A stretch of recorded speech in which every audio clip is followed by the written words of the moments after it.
Good afternoon, good morning in the West. My name's Dept and I'm the National Landcare Facilitator. Welcome to part 3 of the National Landcare webinars on soil health, held in partnership with Soils for Life.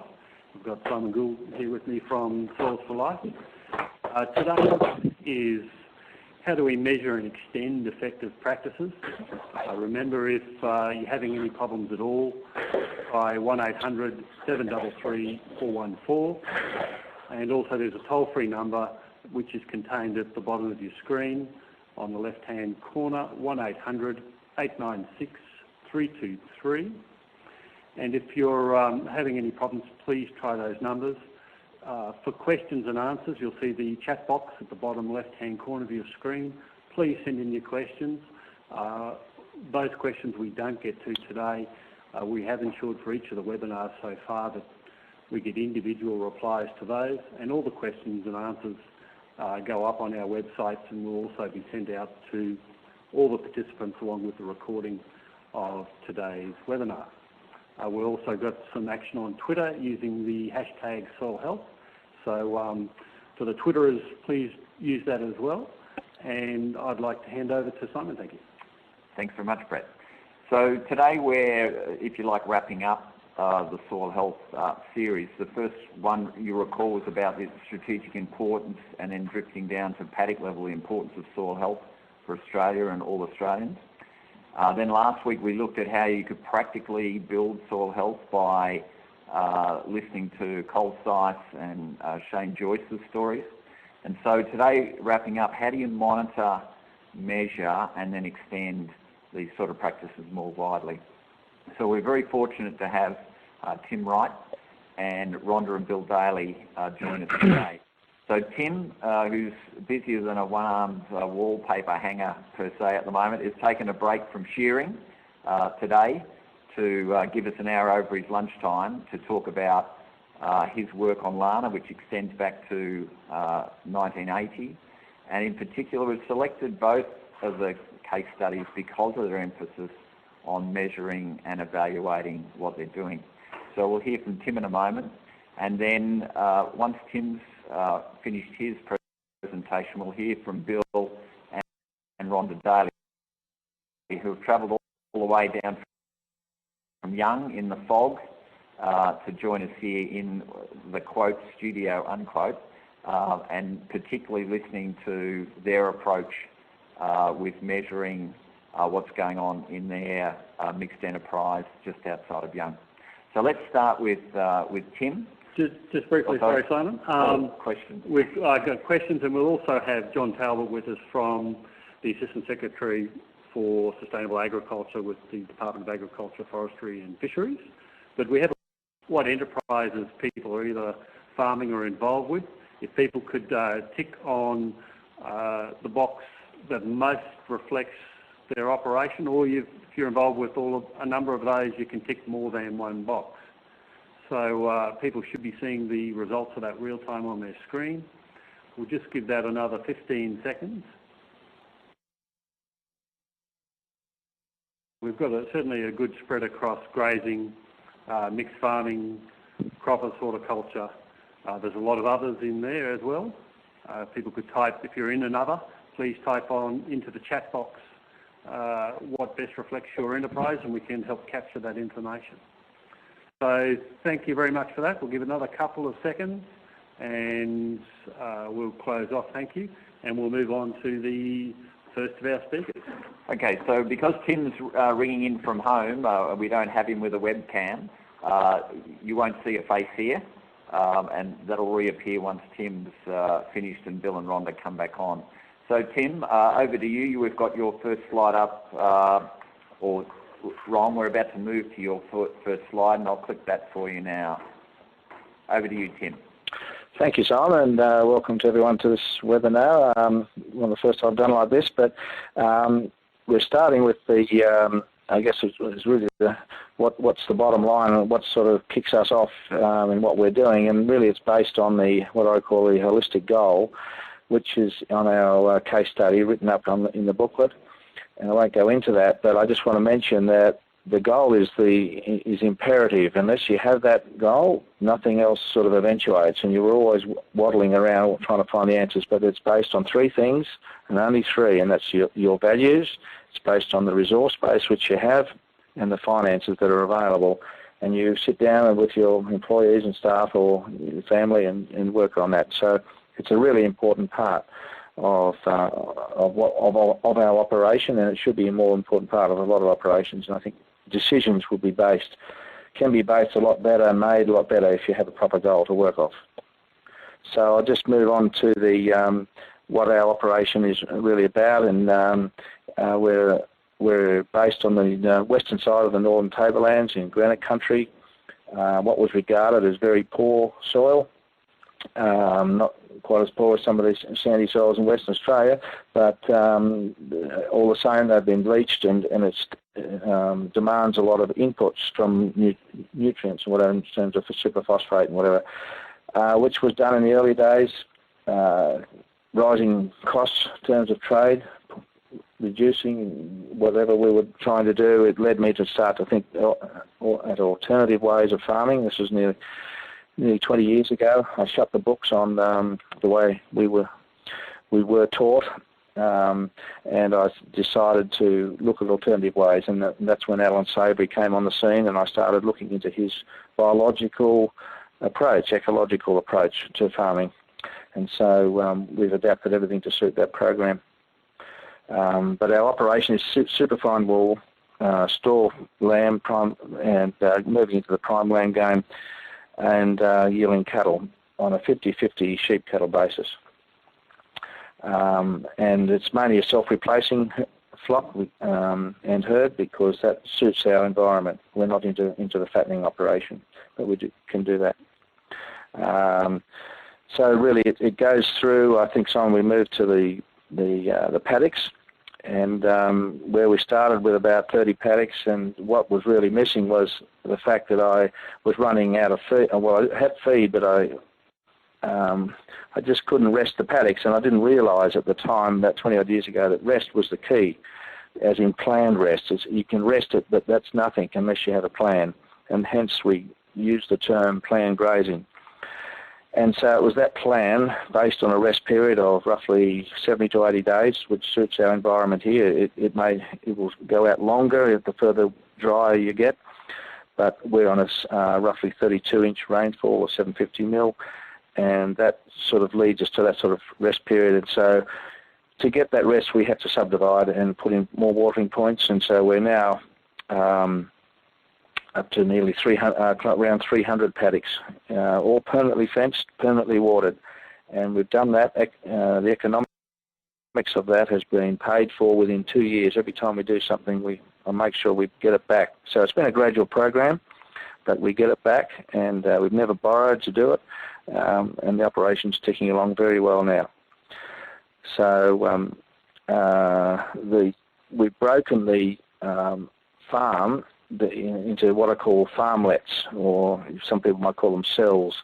I don't like that word, so because we're farm managers, so I call them farmlets. And so we've got about 7 going up to 8 farmlets now. We started with 4, and we've doubled that. And the reason why we've doubled it is because we couldn't keep up to the feed. The more we rested it, the better the land responded. And yeah, so we just ended up subdividing more and more. And we still are, and we've found that if we're getting down to 4 or 5 hectare type paddocks now, and the property is 3,300 hectares, so you can see there's a lot of fencing involved. But getting down to that area, it means that we're able to have a higher stock density, more animals in a given time period. In less area, it means we have more biology happening because of the greater amount of manure and urine and animal health impact as well, which has led to more mulching, and so it goes on. And so that's really, and then we rest it for a longer time. But the key is really the tool of stock density as well. So Simon, do we go on to 4?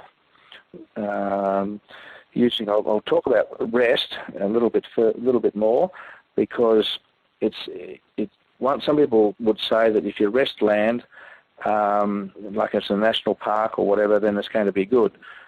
But unfortunately, the animals need to be, well, fortunately, the way I see it, some people don't see it that way, but we need the animals to impact on the land. So national parks in a lot of places are actually degraded because they don't have the animals there to impact on the land. But it's not the animal that's the problem, and that's really grates with me. It's the way they're managed, and I think some lessons should be learned from the departmental people who sort of think that we need to lock things up forever. It's not the animals that's a problem. It's the fact that we don't have the knowledge. We haven't learnt that we've got to manage these animals and they need to be moved. And how do you do that? Well, there's all sorts of new technologies out now that can allow that to happen. So rest is a very important part of the operation. And if we don't have that, the land gets degraded because we end up with overgrazing and underutilised plants at the same time. I guess in the time frame I've got, the subject really is about measuring and monitoring and the importance of this. And so the key to me continuing with what I was doing at the time, because I had no support from, it was understandable that there was no one else knew much about what I was doing. And there was people saying, well, where's the science? Where's the evidence to be able to do this sort of thing? And so being close by to the University of New England at Armidale, we were able to employ, via the Landcare movement, some funding, which we applied for, to monitor the issues that were affecting our region at the time. And weeds was number one. It always seems to be an issue. So the botany department found that, came out and had a 3-year program, and after those 3 years we found that the weed issue was really related to grazing, and in terms of if you're in a cropping situation, it's a bit different, but where you've ploughed it up or whatever, but ground cover was really the issue. And so we realised that by changing our grazing management, we weren't having these issues as much. And so we were able to measure quite easy, on a Transac, and so measuring by using photographic points you get a Transac is a point between just 2 points between 2 trees or whatever you want. Even measuring, looking along a fence line, can do that as well. But having the ability to do that is really important, because you can monitor what you're doing in terms of when the stock are moved out, you can see whether the stock have overgrazed the land or whether they're biting at the bit to get through the gate, and all these things that tell us if we've done something wrong or not. And so the research work, which is now in our report, and there's other data which we have as well, done by the University at Armidale, and they've also did research in 2000 during the drought year, which was interesting, but on the biodiversity aspect in terms of bats, frogs in dams, all these things that have never been monitored before, to see what the impact would be, and bird life. And they found it was quite amazing that the difference between our property and not far away next door was quite considerable in terms of the biodiversity. We had 8 endangered birds, we've had numerous frogs and bats, and it was all alive and healthy during the peak of the 2000 drought. And that was largely, I'd say, due to the fact that the land was strategically rested. So it is very important to do the measuring, and it's not very difficult if you base the measurements on what I would call the foundation blocks, which is what you'd learn if you do the RCS or holistic management course. And those foundation blocks, which I have learned, is really the indicators is the water cycle, the mineral cycle, the sunlight energy flow, and the fourth one is community dynamics. And by community dynamics, I'm referring there to what we don't see most of the time, which is under the ground, all the insect life, the bacteria, the fungi, the increase in fungi after rain, toadstools, all those sorts of things. That's all part of community dynamics. Even ants are a big part of it. But we read the land in terms of that, and mineral cycle is really, we look at that in the sense that if there's dead grass and grasses that haven't been grazed, then that means it's leading to a poor mineral cycle. And the dung beetle activity, ant activity, all that sort of thing is leading to a good mineral cycle. And the same with water cycle. If we have capping in the soil, which is a big one, and not a lot of litter around, that all leads to a poor water cycle. And it all these four foundation blocks link together, and that's all we need to do in terms of reading the land, is just look at those four. And that's what I was never taught in my early days, but I'll pass that on to as many people as possible, because it is a simple way of reading your land. So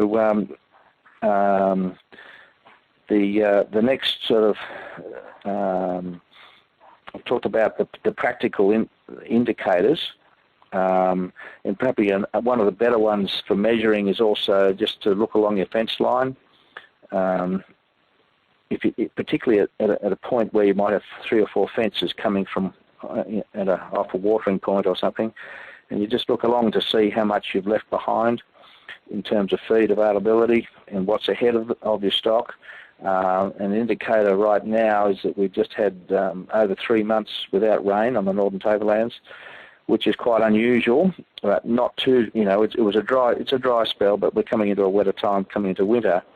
But to prepare for that, we needed a grazing plan, and we needed to have an action plan in place so that we were still moving the stock in a 3-day sort of time frame, and we were leaving behind at least 2,000 kilograms per hectare, 2 tonnes per hectare. And that is because we were able to do that because we planned for that all the time. It's not just a one-off thing, and so we plan for these dry spells, and that's how we get through with what we're, from year to year, by being able to do that. And so we've carried through fully stocked without any dramas, and so far, and we're going into winter, and we'll get through without having to feed except for Himalayan salt, and that's all we use.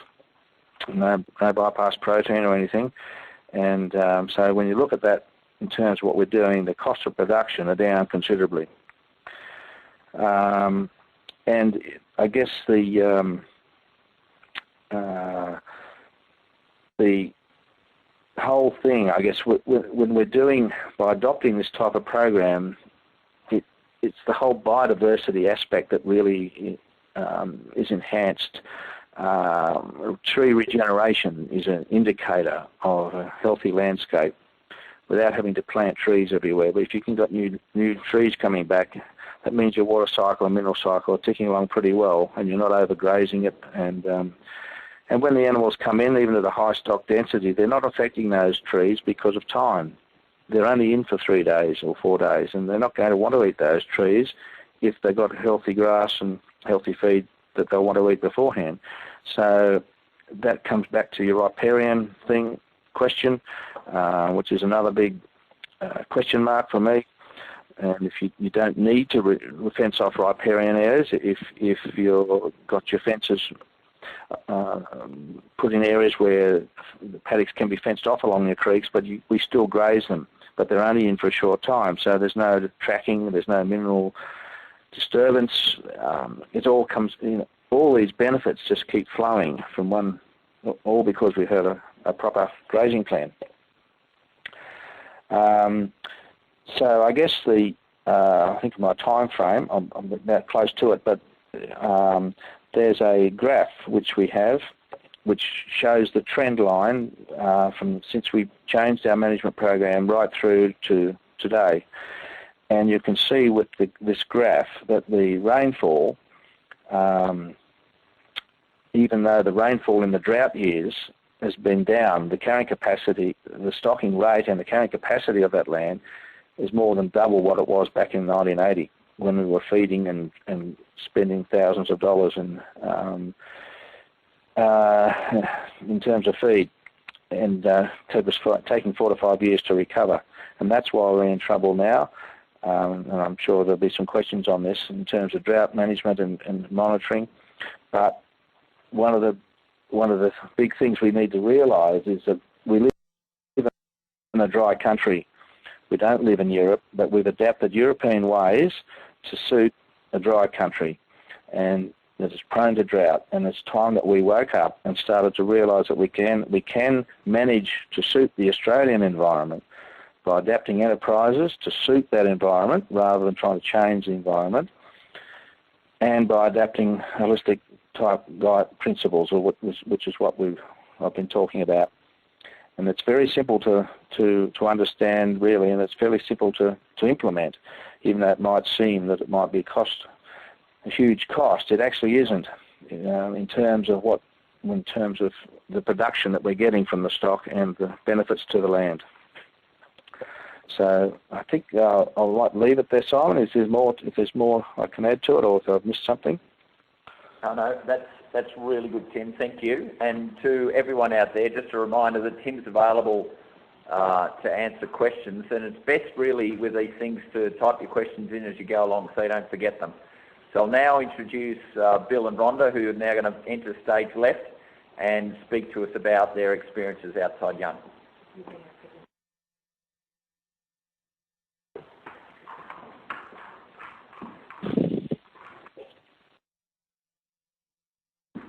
Hi, everybody. Hello, everyone. Hello.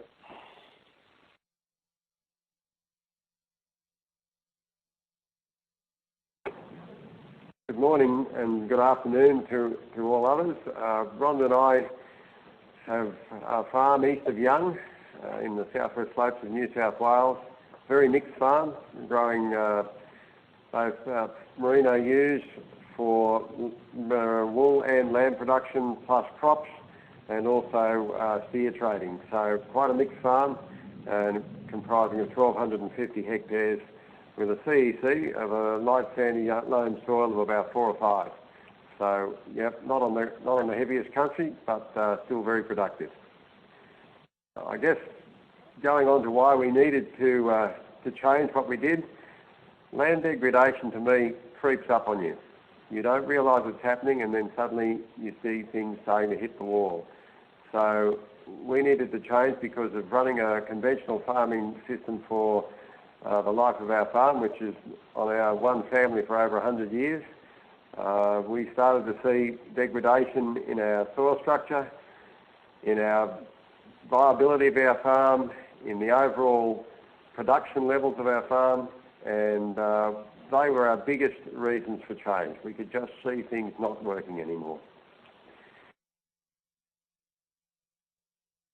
And if I could say to everyone how we changed, I guess it was the mindset change that came along first, that realisation that you just don't keep doing the same thing and expecting another outcome.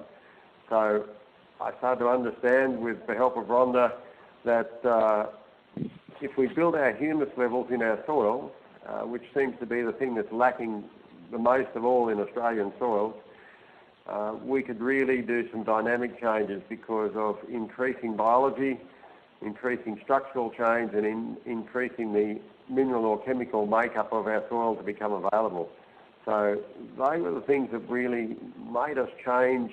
And when we started doing our own on-farm fertility system, which is actually making our own compost, that humus was the thing that we really wanted to impact. That was the thing that absolutely changed the structural dynamics of our soil. Then it suddenly led on to all the wonderful things that you see from a humus build-up in a soil. Good crop viability, very good, healthy plant structure for animals to eat, and just the overall health of the ecosystem of the farm really started to come alive. We've done many things with our composting, but just a small part of it is extracting a liquid which we call compost tea that we've been able to utilise onto both foliar on soils, on foliar onto plants, on pastures, and to liquid inject down with sowing. That just gives us an opportunity to do something more microbially, and I think that's the big one. We want to build our biological system, have plenty of food sources there for it, so that the whole ecosystem of the farm works well. As you can see from a slide that's just come up, back in the early part of the drought in 03, it was a pretty barren landscape. Even though we had grass cover, it was dead. And we then went on a Landcare funded tree planting project just to re-establish good corridors of eco-life throughout our farm. And there it is, the development of those trees years later, which has dramatically changed the whole way the farm works. I have to say happy World Environmental Day today. How important is it for all of us to be looking after our environment, because that is where we live. Now, as we started to adopt these new principles as grazing as well as fertility, we needed to really look at the way we were measuring results. In the past, I think you'll all remember that we would get a soil test that had a lot of numbers on it, which none of us understood, and then at the bottom would be the recommendations, and in our case, lime and more single super.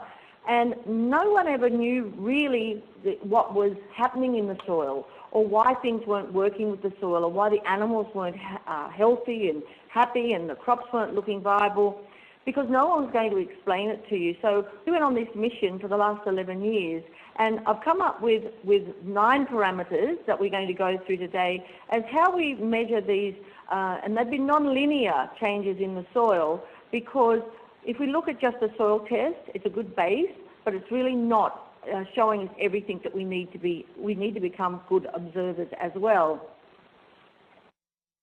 So some practical indicators of the soil, and Tim spoke of it as well, is if we take a dead, lifeless soil on the left, when you walk into that paddock, you can feel that under your feet. It's tight, it's compacted, energy's low in it, and it's lifeless. And then you walk on a soil that's soft, and everyone comments when they come onto Milgadara just how soft our soils are. And then, of course, you've got the penetrometer, which is looking for soil structural changes that we've made. And as you'll see with John Leggett on the right with the penetrometer, this was after a canola crop and a green manure crop, that penetrometer went right down. So what does that mean? The microbes would be able to breed and live, the roots of the plants would be able to penetrate down through that soil, and also the water infiltration, because we are about saving water in this particularly dry landscape. If you then look, if we become observers in these visual things that we're looking for in the soil, the indicators, is do we have any earthworms? I used to be called the worm lady when we started, because every time we dug a shovelful in the first year after we started implementing change, the earthworms would be there, and they'd say, you've got a pocket full of them. So have a look. Do you have earthworms? Do you have dung beetles? And then, of course, you look at the plant itself. So what is growing in that soil? Is it looking healthy? Are the roots dynamic and living and covered in soil and with an active rhizosphere? And then, of course, if you've got all of that working for you, then you should be able to see healthy, happy sheep or healthy crops, as well as, you know, the whole landscape is looking much, much healthier. So really the cheapest way for you to monitor and measure is using your own body. So pick up the soil, have a smell of it. Is it sweet smelling with lots of actinomyces in the soil? Eat what's growing in it. You know, pick a canola leaf, pick a pasture leaf. Have a look at it. Have a look. Are the solid stem on your lucerne? All of these things you can observe yourself, and they are free. So many of these things we don't look at. We get a piece of paper and we think that's all that we have to look at. Now, roots are the favourite part of the plant for me. This is the stomach of the plant. This is where most of the microbial activity happens in the plant. And as you can see, oops, it's got a mind of its own. As you can see, that this is a dynamic plant, that it would be piping, the roots would be piping lots of water and minerals to that oat crop. So when an animal comes along and eats it, it's getting all the minerals that it needs. So this wasn't fertilised with a whole heap of nitrogen, because guess what? We'd have nitrogen fixing bacteria in the soil. We would have VAM taking 74,000 tonnes of nitrogen and putting it down into those roots. So the bigger the root mass, the deeper the root mass, the healthier plant we're going to have, and they're going to extract the nutrients that that plant needs. We have to get away from doing a hydroponic system where we actually just feeding the crop what we think it needs on what day. When you get an active rhizosphere, then the plant is taking up what it needs for its growth on the day. So today it might say, oh, I might need a bit of phosphorus, I might need a bit of calcium, oops, a bit low in zinc. So there's this communication that goes on between the soil and the microbes, roots and the plant to determine all of this. So look at the roots, cheap, grab a shovel, have a dig and have a look. Sorry, backwards. This paddock here is an interesting one. That's in the beginning of the drought in 2002. It was a very heavily compacted soil, no ground cover to speak of. So we embarked on a mineral balance and a humus compost balancing system into this soil, and then we looked for a high productive pasture after 4 years of cropping. So it was put into crop for 4 years through the drought, and we harvested crops every year. And then we undersowed our last crop, which was canola, and we undersowed that with a legume-based pasture. And that was done specifically to give us good, fast fattening feed, and we've established that very well over the last few years under our last crop of canola, which probably is, I don't really like a lot of monocropping. I like to get something growing in underneath a lot of these crops.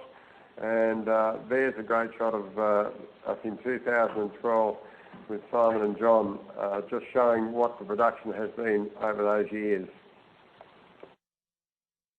So when we get down to establishing a baseline that we're going to work out what's happening in the soil, a comprehensive soil test is one of the best ways to go.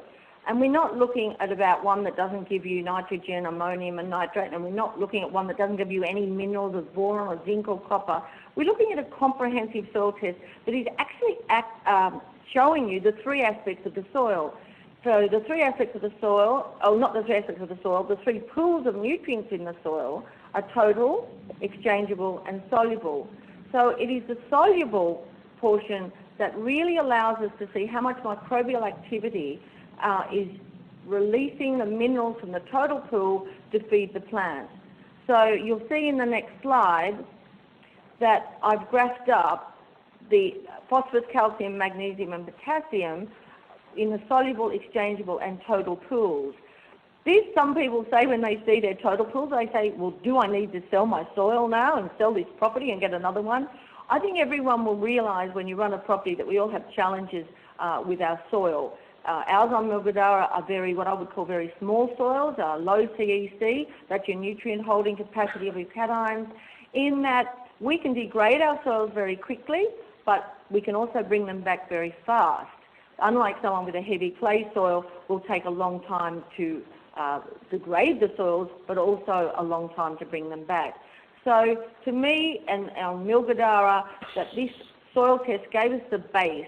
So we've been rigorously soil testing over the last 11 years and following and graphing up the results that we've achieved in changing, if you look at this one, this base saturation here, which is really what creates your soil structure. So we need to know the ratios we need to have a healthy soil.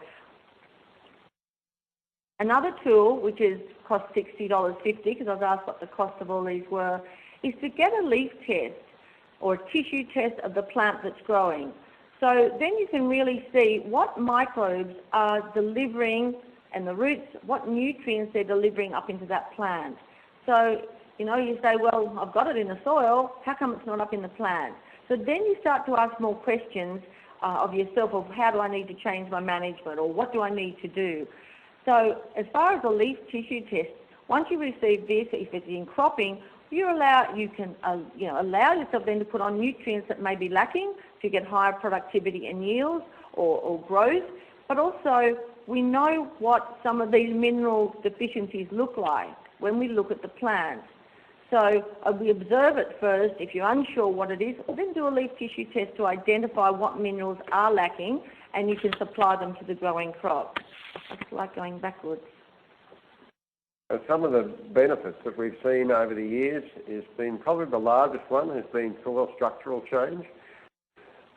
With the humus compost being used in our soils from our own composting facility, the structural change has been dynamic. The softness of our soils, the water holding capacity. I had someone say to me, we had 70 mils of rain the other day, and a fellow nearby said to me, he said, gee, he said, you didn't get much runoff into your dams. And that's probably good.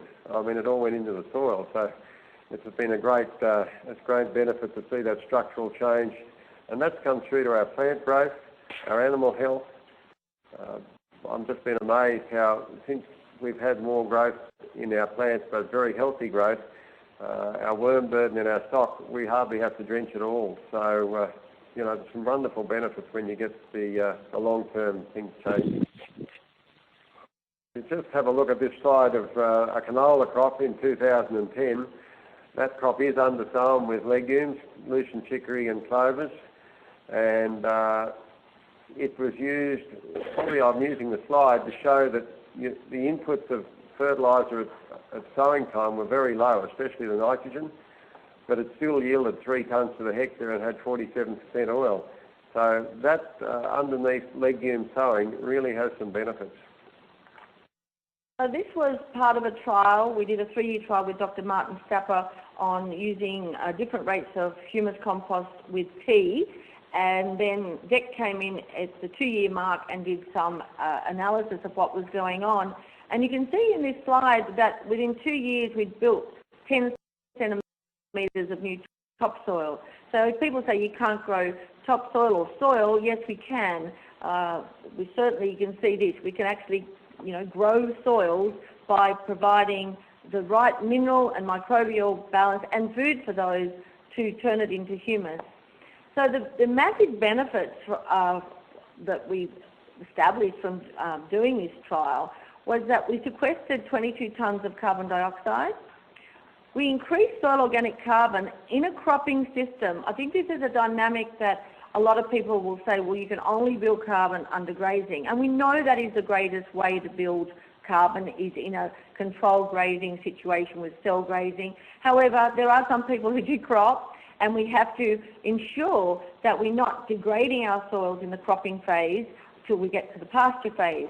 So this was in a cropping phase that we lifted the organic matter from 1.88 to 2.23. And if you looked at that as far as water holding capacity, then that soil was able to hold 56,000 litres more water per hectare of soil. Now, if we can just lift it, 1% over the years or 2%, we're going to hold more water. We then drought-proof ourselves. A friend said, when you're in drought, plan for the flood, and when you're in flood, plan for the drought. And I think in Australia we've got this very, in different climatic conditions that we don't know what we're going to get. So definitely a way of buffering and making our soils more resilient is by building the carbon in our soils, not only one day to trade maybe, but just from the production point of view. So this is just what happens when you get a wet summer after sowing a legume underneath a cereal crop. That's arrowleaf clover. Sown there, the benefit of that was that even though the arrowleaf grew over the top of a triticale crop, we were able to harvest the seed of the arrowleaf with the triticale crop and use the seed of that clover for the next few years on our own farm. So you can see dynamic growth when you get the right conditions. And just a shot of a wheat crop that was grown with very low inputs at sowing time, but with a lot of humus build up beforehand. And it just proves that you can grow good crops with high yields as long as you get the soil conditions right. And the biggest thing, this was a very wet summer. This crop was grown in. We had over 10 inches of rain over the harvest area, so that was not good for the crop, but we didn't have to apply any fungicides. And the other spin-off with our animal production is that just the quality of all production of animals is way up there, especially in our wool quality. cut per head's been higher, but the overall growing period through a 12-month cycle is the key to good wool. And anyone that grows wool will know that an even growth pattern throughout the 12 months is the way to go. You know, that's the thing that you really are looking for. And that's what we've found since we've had healthy soils. We've really had some wonderful benefits in our wool production. So profitability, all farmers know about lack of profitability probably. The times are getting much harder and it's getting much harder to be profitable. And it's no good to go broke on a good idea. So whatever you're going to do, it's really important, what we found is to ensure that you're going to get the same profitability as well as enhancing the soil at the same time. And yes, for us, this has been far more profitable. If someone said you've got to go back to conventional agriculture, I think I'd leave the farm because it would just destroy my heart to think I could not do it anymore. But definitely profitability, because you have reduced fertilisers, reduced chemicals, reduced drenches, reduced nitrogen. We haven't put nitrogen on for over 12 years onto our crops, and yet we're still getting above average yields for the district. Now, happy and healthy families, it's got a bit of way to go. I came to this passion in my life through a health issue, and anyone knows that if you don't have health, you don't have very much. So we've got to stop using some of these deadly chemicals that are impacting all our families. These are 3 of my 5 grandchildren, and I don't like to think that they could have health issues in their life from the way that we farmed. We have to think of that next generation.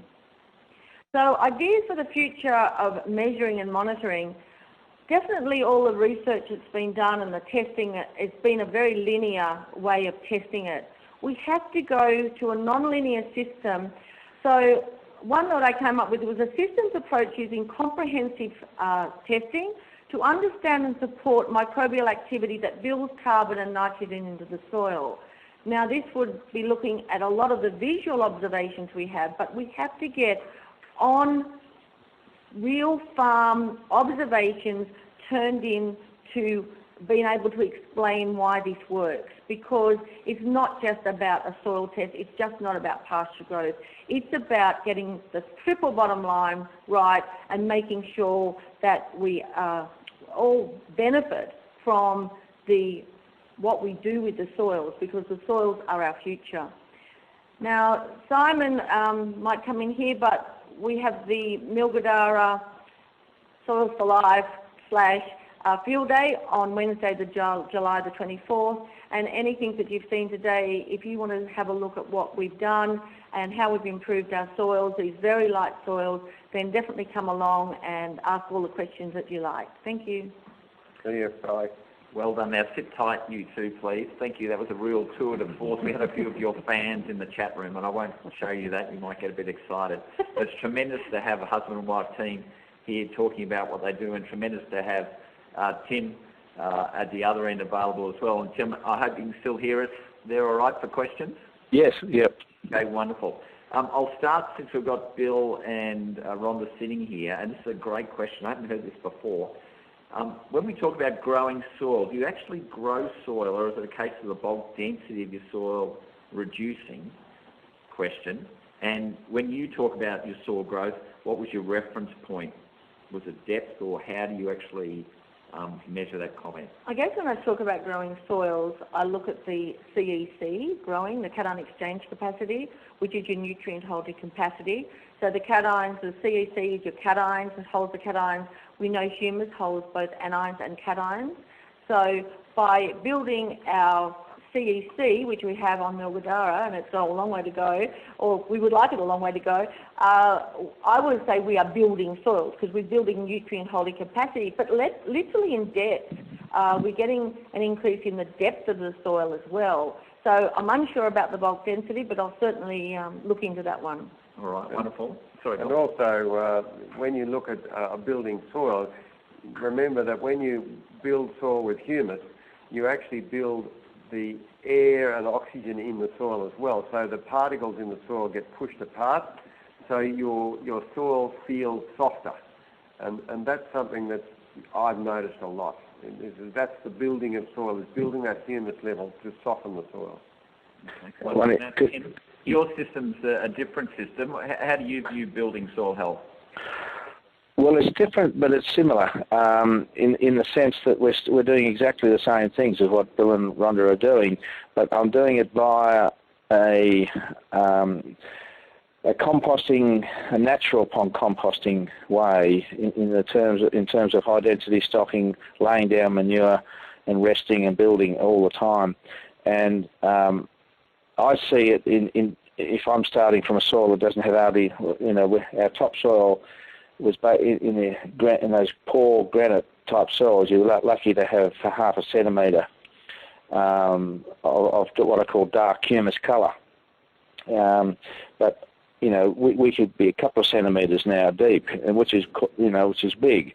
In terms of organic matter, we might be sort of 2 or 3%, and we're now sort of 6-7% organic matter over that sort of time period of.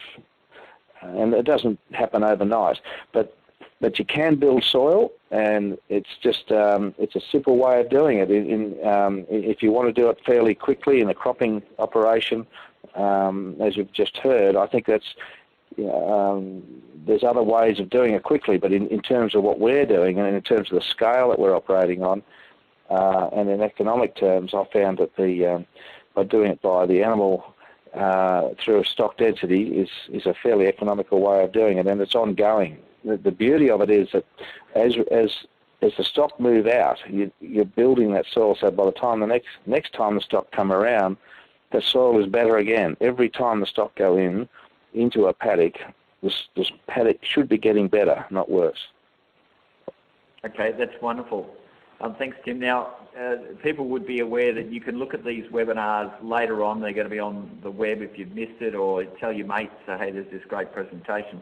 And just so we've got a clear understanding of some of the abbreviations that we use, Rhonda, can you just let us know what VAM is and why it's important? Well, it's actually changed its name now from VAM to AMF. It's a bit like these government departments, they keep changing. No, VAM stands for arbuscular mycorrhizal fungi, and it's a fungi in the soil that pipes phosphorus and water to the plant, and it's not symbiotic with brassicas at all, but under your pasture crops, under wheat crops, by definitely getting that VAM fungi in there, it's a fungi, you'll create much healthier pastures and crops. Okay, and now we know you've got a significant composting operation at Milgadara there. The question is, where do you get your input biomass to create your composts and your teas? And do they vary in their sort of quality, if you like, annually and seasonally because of the inputs?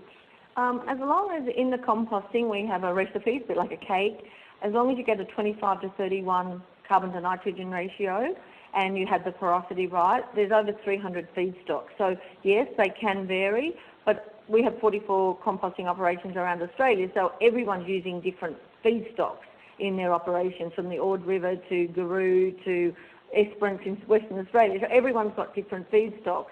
So mainly where we got them from at the beginning, we were cutting our stubbles off. Our soils were very dead, and the stubbles weren't becoming, beneficial, breaking down into humus. So we were removing the stubble. We were putting in manures, and clay is foundation of the humus crumb structure. So we always add clay. But now our systems are really working and living again. We're not using our stubbles. We get a lot of people who bring us their stubbles or hay or straw, and we compost it to them and give that back to them. In a wet spring, it was not good for the farmers, but it was good for us because they had a lot of ruined hay that they were making, so that we could buy that. We have a lot of intensive piggeries and dairies and chicken at young, so we can gain those. Also from abattoir waste.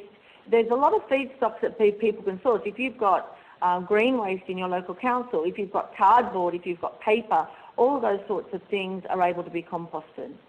Okay, that's wonderful. Now, we've got another question for you for the participants out there, just while I give our presenters a bit of a rest for a moment. And Michelle, if you could bring up the question, which is asking people, what do you actually measure on your enterprise? So you can tick any number of things there. We're very interested in a lot of people's approaches to how they measure and monitor.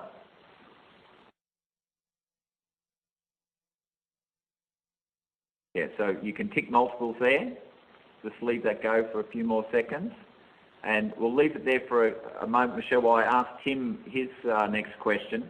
Question for you, Tim, is with your grazing, do you have a software package that you use to manage, your pastures, paddocks, grazing regimes and the likes?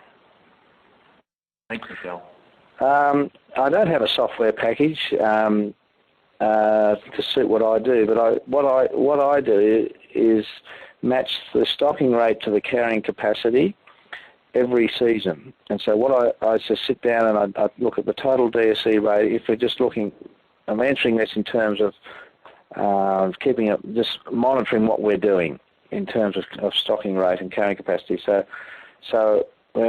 each farmlet, I just look at the numbers. I look at the total DSE rating that we use, as in like 12 DSE per cow or whatever it might be, and then I look at that in terms of what we've done in the past, and I can sort of chart that myself. We just graph it or whatever, just to see where we're going with each farmlet. And it's just a simple way of charting it. We used to do the grazing charts, which if you do an RCS course, I'll show you different ways, and they're a great way to start it. But when you end up with over 300 odd paddocks and with the number of farmlets we have, you'd spend half your day doing these charts. So I had to do it a different way so that we kept it simple and kept our finger on the pulse. But there is no computer software program that will do what I'm doing. I can do it without it, quite simply. The other thing I just mentioned is if you do a calculation on the yield, as in your DSE days per hectare, and you just multiply the number of DSEs by the number of days and divide it by the area, and you get your DSE days per hectare. And that's a simple way of just monitoring what sort of yield you're getting out of your paddock when the stock move out. And you can benchmark that against other farmlets. Excellent. Thanks, Tim. Now, this is one for both our groups of presenters. We've both spoken about the improvements in carbon content and the importance that has. What sort of consideration do you guys pay for the potential toxicity of herbicides and the likes, and what impact they might have on microorganisms? And if you're going to say, oh, hey, we don't use herbicides, that's okay for an answer, but perhaps you might like to pass your comments on the impact of herbicides on microorganism health. Well, that's probably one of the things that I struggled with originally, was that because we were in a very mixed farming operation, that chemicals were still being used to control some grasses and broadleaf weeds in crops. But what I soon became very aware of was that even though a chemical may not, on the label, say that it hurts the biology, it may not hurt the bacterial biology, but it certainly hurts the thing that feeds the bacterial biology. So it's a bit of a back-end sword that comes in and damages the microbe's food source. What's probably changed since we got the humus level and the soil very healthy is that the lack of insect pests and the lack of fungicide-activated pests and fungi in diseases has dropped off nearly totally. That's been the thing that I've noticed. But once you start to get your soil health and plant health well, you just really do see insects drop away. And I'm sure Tim's seen that in his grazing as well. Yeah, definitely. What I'd like to say also from the herbiciding perspective is we do put enzymes and other things in with our Roundup if we have to use it because we know of the detrimental effects. But also the next time you come in, or you'll put a food source in there that will give the microbes a feed. So, and also when now we have less weeds, we don't have to go in like some farmers in a wet summer, like 4 or 5 times. Last year, or the year before last, in that very wet summer, we only applied 1 herbicide just before sowing. So definitely by managing the soil structure, we've changed our weed spectrum, and then we need to use less herbiciding, which it would be nice to use none. But at this stage, we just ensure that we kind to the soils and the microbes after that we've had to do it. I think the critical thing for me to understand, coming from a very conventional farming base originally, was that if you do something detrimental, you must do the other thing, which is feed the source that's going to help you in the end. So always, whenever you're applying something, think, is that impacting my farm detrimentally, or am I actually helping the system? And yeah, could I answer that one, Simon? Yeah, please do, Tim. Yeah, I just, in our situation, because we're a native pasture situation, I used to do pasture cropping, and I did apply a little bit of Roundup a few years ago, and they were the worst paddocks which we'd, as a result, and it took a few years for that to recover, even at a small amount. So I'm very anti-herbicide in that sense, and I think we need to start looking outside the square a little bit and start thinking, how can we get control of weeds and things by using animals? And I think Colsice has proved that with what he does by using a big mob of wethers. I think there's room for using the livestock with different ways of virtual fencing, electric fencing, or the new ways that are out there coming on the scene. I think they have a big impact, and we might see hopefully a reduction in herbicides. But cover cropping is another good way of doing. If a lot of people don't have animals in a cropping situation, they could put a cover crop in to prevent the weeds, and then turn it back in and feed the microbes. Tim, could I ask you a question? Yes. I think and I'd like your input, but I just feel it's a whole farm approach. No matter what you do on a farm, it must be a whole farm approach. Definitely, yeah, and that's exactly what we're about. That's what holistic management is about. That's what holistic means. It's about the whole. And I use the analogy of an orange, and I'll use that whenever I talk somewhere, because I'll peel the orange and I say, well, we're only looking at how many segments of the orange are we looking at, and if we're just looking at water and putting in swales or slowing the water down, like Peter Andrews' sort of type thinking is, that's one segment of the orange. But we've got to look at the whole, and what you're talking about with the biology of the soil, the bacteria, the fungi, that's vital to soil health, and that's what Healthy Soils is about. But I had no idea in my earlier days that I could do this naturally without inputs, and our ground spreader is now sitting in the shed. I haven't used it for 6 years. We've fenced off the airstrip. We don't use that anymore, and we're doing it purely with livestock. And I had no idea, no concept that in my early days, my training, college days, and whatever, that I would be doing this. But it is working, and the economical value from what we're doing by adopting these different strategies is just enormous in terms of cost of production, reduced costs of production. We've cut them back by probably 60-odd% at least in terms of animal health, drenches, the whole thing, but even vaccinations. I don't even go down that track hardly anymore because the animals are healthy. All right, Tim, thank you very much. That's been a real privilege and tour de force to listen to those presentations. So on everyone's behalf, I'll thank Rhonda, Bill and Tim for really sharing a lot of their lessons and their knowledge with us, and allowing it to be, sort of exploited later on through the webinars being posted elsewhere. But we'll ask now for Rhonda and Bill to exit stage right and introduce John Talbot from the Department of Agriculture, Fisheries and Forestry here in Canberra. John. Thank you very much for that introduction, Simon. I'm just going to talk very briefly today about the Australian government's 600 million investment in sustainable agriculture through the Sustainable Agriculture Stream of Caring for Our Country. Some of you may know this program and others won't, but the Australian government has invested 2.2 billion in Caring for Our Country. Over the last 5 years, it's investing over 2 billion in Caring for Our Country for the next 5 years, with an agricultural stream and an environmental stream.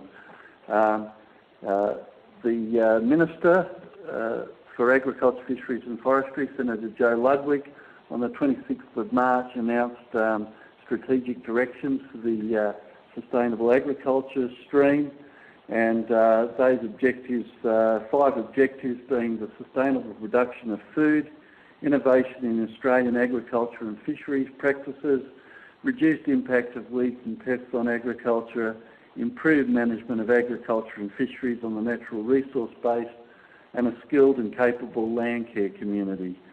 And we've been talking about soils today. Some of the things we're interested in the sustainable agriculture stream is things like maintaining ground cover levels above regional ground cover targets to reduce soil and nutrient loss through wind and water erosion, and improve air and water quality. Other things are managing soil acidification to improve productivity and avoid future loss of productive land through subsoil acidification. Now, I just want to go into some of the components of the sustainable agriculture stream, moving away from the top level. One of the things we invest in is 54 natural resource management organisations that are around Australia. And on the 23rd of April, both the Federal Environment and Federal Agriculture Minister announced that applications were open for this component for these 54 organisations to put in applications for their funding for next year. These organisations will address both priorities in the environment and sustainable agriculture streams. So those applications are open and being assessed at the moment from those 54 natural resource management organisations. Another thing that's been announced recently, which is very important, is the Reef Rescue Program. It was announced on the 24th of April by the Prime Minister to continue reef rescue. This is the second phase of it, and the Australian Government has committed $200 million from the 13-14 financial year through to the 17-18 financial year. And this is the same level of funding that was in the first phase of Caring for Our Country. And what this is to do is to continue working with land managers to improve the quality of agricultural runoff into the Great Barrier Reef Lagoon. It will continue to support activities to improve the quality of water that enters the Great Barrier Reef by helping agricultural land managers across the reef catchment adopt improved land management practices that will reduce the discharge of nutrients, sediments and pesticides into the reef lagoon. Just quickly moving on, because we don't have a lot of time, the government has also invested in community Landcare grants, which are another component of the sustainable agriculture stream, to help build a skilled and capable Landcare community, encourage community participation and engagement in Landcare, share information and learnings in sustainable agricultural techniques, reduce the spread of pest species and adopt improved sustainable land management practices. These applications were called for on the 20th of March, and we received 953 applications. Grants could be between $50,000 and $50,000, and the Minister announced 242 successful projects worth $10.7 million on the 23rd of May. Also mentioned in the strategic document is partnerships, co-investment and innovation, and announcements on these will be made based on when the government decide.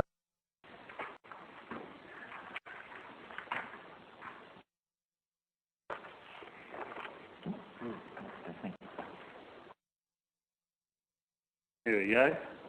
Thanks very much, John. Now, if you're wanting to keep an eye on when some of those announcements might be made,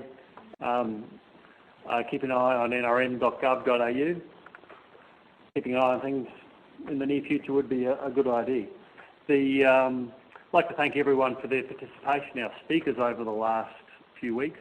As Simon mentioned, these presentations will be emailed from today, along with the link to the recording to everyone who's registered. They'll also go up on the soilsforlife.org.au website and my site, which is landcarefacilitator.com.au. Responses, all the questions will be up there as well, along with answers from the 3 weeks. certainly the intention over the last 3 weeks is really just to begin this process. We haven't tried or pretended to be able to cover the full gambit of soil health issues over the last 3 weeks. It's an extremely broad topic with many different opinions. This is the beginning of a process, and so I'd certainly like to thank all the presenters, Soils for Life, for their participation and help as well, but also for everyone who's participated in registering for these webinars, asking the questions. We've seen a lot of really good side discussion going on already, so it's been a healthy start to the topic of soil health, and certainly thanks everyone for their help and participation. Thanks, Brett. And welcome people to provide us with feedback, comments. There'll be an exit survey shortly that you can give us some feedback on how we can improve subsequent approaches to spreading the word. But from a Soils for Life perspective, we're really in the business of trying to encourage wider adoption of the sort of practices and approaches that we've heard over the last 3 weeks. We've got a 15-year horizon in terms of spreading and promoting and being a persistent and logical voice out there for the sort of regenerative landscape management approaches we've been listening to.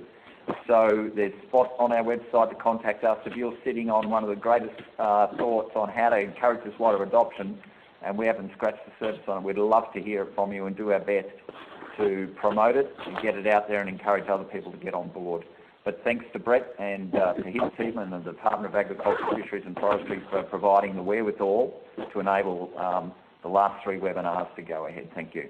Thank you very much, and we'll close off there. Thank you and have a good day.